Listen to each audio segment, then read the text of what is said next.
I'm Doug MacMartin from Cornell University, and I'm going to talk to you about solar radiation modification, SRM, also known as solar geoengineering. And the basic idea here is that if you could reflect a little bit more sunlight back to space, that would cool the planet.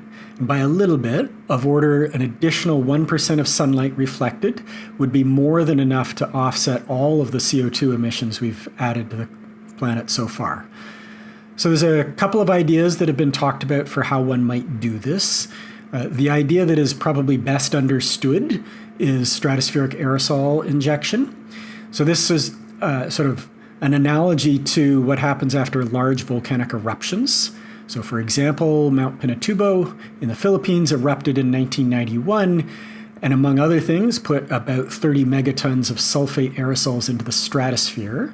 So that's a layer of the atmosphere, sort of 20 to 25 kilometers above the ground, where the air is sufficiently stable that whatever you put there persists for of order a year or more, and that reflects sunlight. So after Mount Pinatubo, the planet cooled by about 0.5 degrees Celsius for the following year or two. And the idea here would be that in principle, it would be possible to design and build aircraft that could deliver material to that altitude, and you could sort of replicate that approach deliberately. The next idea is marine cloud brightening. So this is a picture off of Europe's Atlantic coast, and each of these lines you see is a cloud that is caused by the interaction between the pollution from a ship and the local air above it. And so that pollution can either make a cloud where there wasn't one before, or can make a cloud brighter. And you don't need pollution to do this. In principle, you could spray salt water and it would have the same effect. This is a little bit less certain because cloud aerosol interactions are probably the least understood part of the climate system. And one of the other aspects of this is that stratospheric aerosols spread around the globe, so it is inherently a global approach, whereas marine cloud brightening, at least in principle, could be done regionally. And for example, Australia is looking at using this approach to cool the Great Barrier Reef. That doesn't mean that the climate effects would be restricted to a particular region, but they could certainly be focused in a particular region. A related approach is cirrus cloud thinning. So cirrus clouds actually warm the planet by trapping a bit of additional heat. And so if you could reduce some of that cirrus cover, that would cool the planet. This is currently pretty uncertain. It doesn't actually work by reflecting sunlight, but from a governance perspective, it has some similar implications. So is a few other ways that would also work. In principle, you could reflect sunlight from space. That's almost certainly way too expensive, so that's not going to happen anytime soon. And in principle, there are also ideas for how you could reflect sunlight at the surface of the planet. The challenge here is simply the amount of area that would be needed to do that. So for example, I mentioned that 1% number earlier.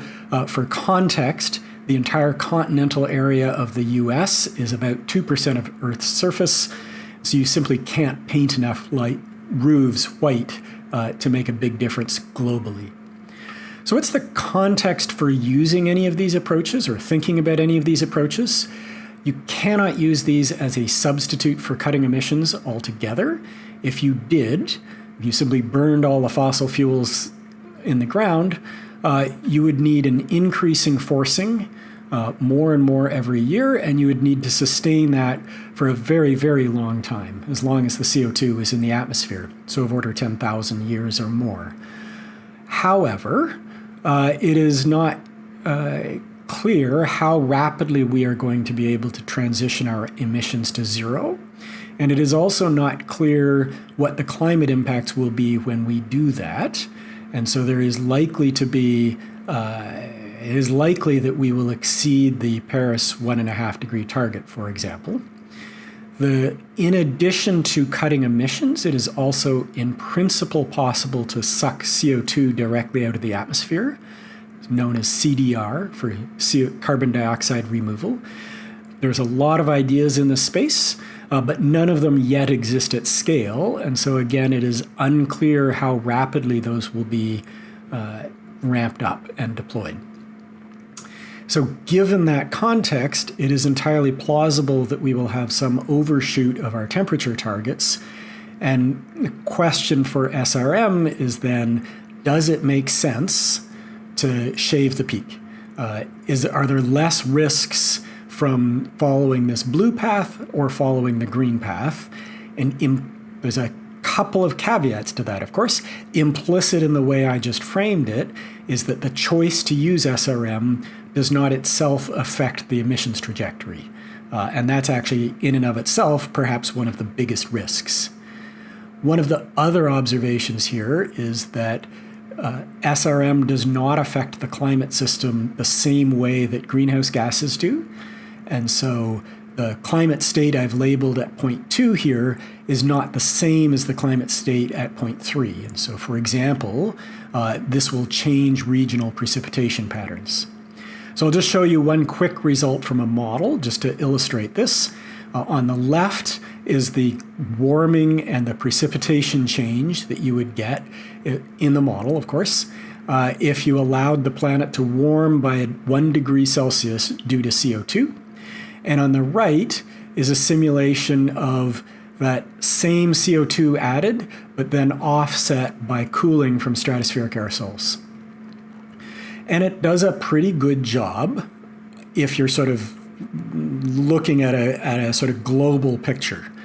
There's 2 big caveats to this. One is this is coming from a model, so there's considerable uncertainty.